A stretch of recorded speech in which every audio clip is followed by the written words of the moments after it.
can see it takes a moment to bring it back.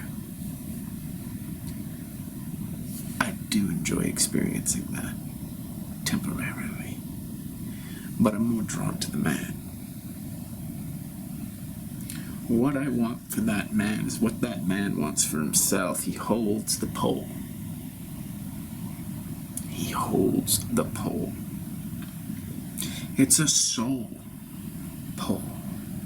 It's a pole of soul, and it's his only pole, so it's a soul pole. And because he's so dominant, he's in his masculine pole, so it's his soul pole. And you can bet that at some point he's going to catch one of them French fish and sell it for 1,000 francs to a local chef at one of those fancy French cafes. And you know how it all works together? Synchronistically. All these strands of reality tantrically interweaving into a great, phenomenal, nuominal tapestry. Because she's going to sit down at that French cafe. Miss Mary Poppins with her parasol. Miss Mary Poppins, pointillism, parasol, eating that French fish. Now, when she was along the banks of the Seine, she didn't pay attention to that man.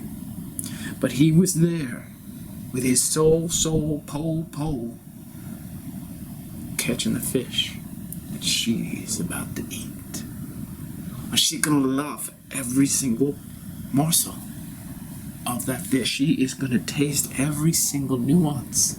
It's going to be nothing but 25 minutes of delicacy for this very feminine consumer.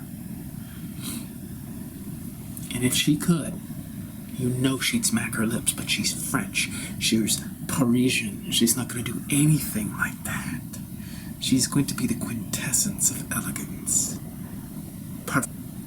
I must tell you, he's going to get up from the bank of the Seine. He's going to walk down the streets. He's going to be looked at as a bum. Whatever the French equivalent for bum is. I feel bad, I studied French. But a curmudgeon, a ne'er-do-well, a neglected, derelict individual. No one's going to afford him the respect of holding the soul, po. No one knows about the soul, po. Especially the woman who's about to eat the fish that was caught by the soul, po. So, in that moment, think about what's happening.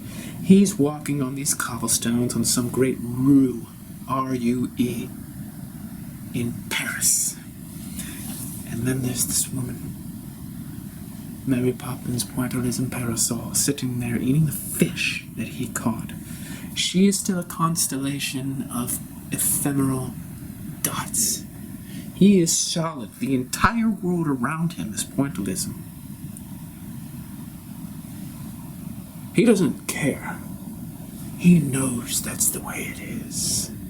He knows that's the way it's got to be his entire life. And he's got to take the soul, pole every day to the banks of the Seine and catch that fish for that woman. And he's catching that fish because he's catching that fish. Okay, let's be really clear. He is catching that fish because he is catching that fish. That fish can be this big, this big, this big, this big. His mission is to catch fish. Now, you may regard that as trivial. You may think that he's not worthy of consideration. He's a nobody. But actually, he's the only solid figure in this gorgeous tapestry of pointillism. He's the only solid thing there is. And think about it this way. That kind of contrast is miraculous. That bum, that fisherman, that nobody, sets the contrast for the entire tapestry of dots.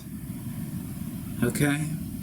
That woman needs to be penetrated by the soul, pole.